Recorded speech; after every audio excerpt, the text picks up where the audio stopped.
បាទគ្រប់នេះសួស្តីពុកម៉ែបងប្អូនទាំងអស់គ្នាបាទយើងវិលត្រឡប់មកជួបខ្ញុំម្ដងទីការធ្វើនៅដំណោះឆ្នោតជូននៅថ្ងៃទី1ខែ10ឆ្នាំ2025បច្ច័យជូនពុកម៉ែបងប្អូនទាំងអស់គ្នាដើម្បីធ្វើការលេខផ្សងសនាទាំងអស់គ្នាបន្តទៀតផងដែរបាទអញ្ចឹងដំណោះម្សិលមិញគឺថ្ងៃទី30បាទគឺវេលាម៉ោង1:30នាទីបាទគឺយើងចូលល្បីលេខ345គឺយើងចូលចំតែម្ដងពុកម៉ែបងប្អូនទាំងអស់គ្នាបាទរីឯម៉ោង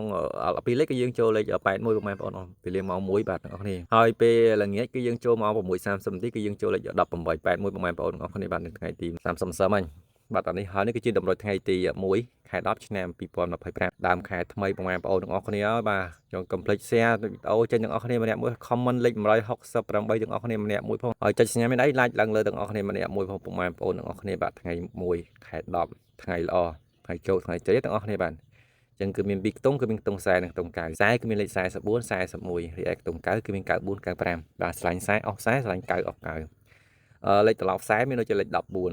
គ្នាបាទហើយ90វិញគឺលេខ49ហើយនឹងលេខ59មកចំពោះលេខត្រឡប់លេខទៅពីលេខបាទអញ្ចឹងរីឯលេខធំ3លេខគឺមានចំនួន2គ្រាប់បាទលេខធំទី1មានដូចជាលេខ993បងប្អូនគ្នាបាទគឺយើងលេងចាក់គុណនឹងលេខធំទី2គឺលេខ931បងប្អូនទាំងអស់គ្នាអញ្ចឹងលេខនៅថ្ងៃហ្នឹងគឺលេខល្អបងប្អូនទាំងពីរលេខក៏ដូចជា3លេខបាទនៅថ្ងៃទី1ខែ10ឆ្នាំ2025អញ្ចឹងនេះហើយតម្រូវខ្ញុំបងប្អូនទាំងអស់គ្នាអាចធ្វើការផ្សងសំណាងមក1:30នាទីម៉ោង4:30នាទីម៉ោង6:30នាទីបាទគឺចំណត់យូរណាស់បងប្អូនអស់គ្នាបាទអញ្ចឹងស្រឡាញ់ម៉ោងណាគឺបងប្អូនអាចយកលេខនេះធ្វើការលេងផ្សងសំណាងម៉ោងនឹងបានបងប្អូនបាទអញ្ចឹង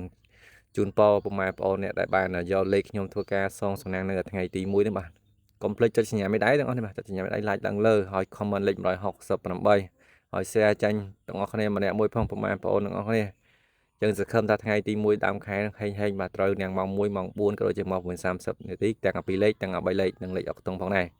យើងជួបគ្នានៅថ្ងៃស្អែកបន្តទៀតបាទថ្ងៃទី2ខ្ញុំធ្វើការផ្ទៀងផ្ទាត់តែជូនពុកម៉ែបងប្អូនទាំងអស់គ្នាថាចូលប្រហែលគ្រាប់ត្រូវប្រហែលគ្រាប់ពុកម៉ែបងប្អូនទាំងអស់គ្នាបាទអញ្ចឹងយើងជួបគ្នានៅថ្ងៃទី2ខែ10ឆ្នាំ2025នៅថ្ងៃស្អែកបន្តទៀតតាមពេលវេលានៅម៉ោងដដែលបាទគណៈពេលនេះគឺខ្ញុំបាទសូមគោរពលាបាយពុកម៉ែបងប្អូនទាំងអស់គ្នាផងដែរបាទ